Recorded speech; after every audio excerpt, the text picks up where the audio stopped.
Beto O'Rourke, the former Texas congressman, announced Friday that he was ending his Democratic presidential campaign, which failed to recapture the enthusiasm, interest and fundraising prowess of his 2018 Senate bid.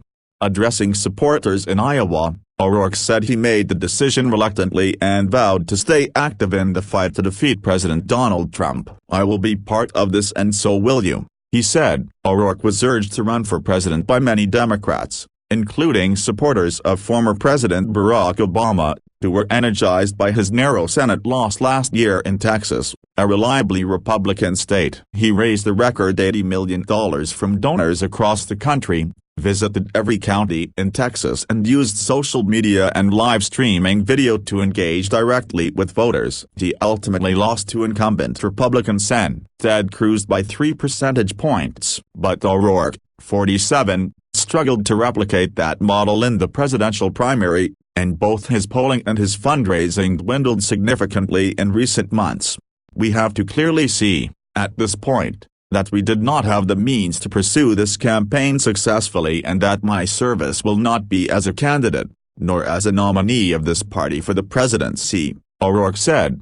O'Rourke's decision comes as the Democratic primary enters a critical stretch. With 3 months until the kickoff Iowa caucuses, polls consistently show a trio of candidates leading the way: former Vice President Joe Biden, Massachusetts Sen. Elizabeth Warren and Vermont Sen. Bernie Sanders, with Pete Buttigieg, the mayor of South Bend, Indiana, showing strength in Iowa, as well. Lower polling candidates face difficult questions about whether they have the money to sustain a campaign through the first primary contests. Earlier this week, Kamala Harris, another candidate who entered the race to much fanfare, announced she was downscaling her campaign, laying off some staffers and reorienting almost exclusively to focus on Iowa. O'Rourke entered the race as the feel-good, dynamic candidate who had the ability to appeal to both Republicans and Democrats and work across the aisle in Washington. But he immediately faced criticism that he had a sense of entitlement, particularly after the release of a Vanity Fair interview on the eve of his campaign launch in which he appeared to say he was born to be in presidential politics. After quickly pulling in $9.4 million during his first 2 weeks in the race, O'Rourke's financial situation deteriorated. By the end of June, he was spending more than his campaign was taking in. By the end of September, he had just $3.2 million cash on hand while spending double that over the previous 3 months, campaign finance records show. Perhaps more significantly, the small dollar contributions that fueled his Senate bid in the early days of his presidential campaign slowed to a $1.9 million trickle.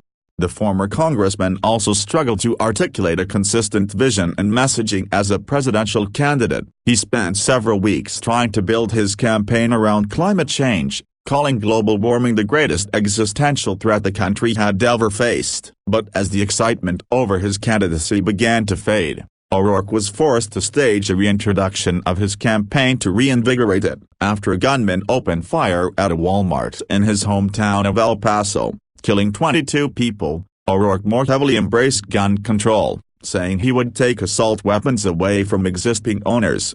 As O'Rourke's standing in the presidential primary plummeted, some Democrats urged him to return to Texas for another Senate run. He has repeatedly denied having any interest in that race. O'Rourke's decision came hours before he was supposed to join other Democratic contenders at a party dinner in Iowa. Campaign volunteers were still collecting voter information and handing out Beto stickers outside the event amid a steady rain as the candidate announced he was dropping out.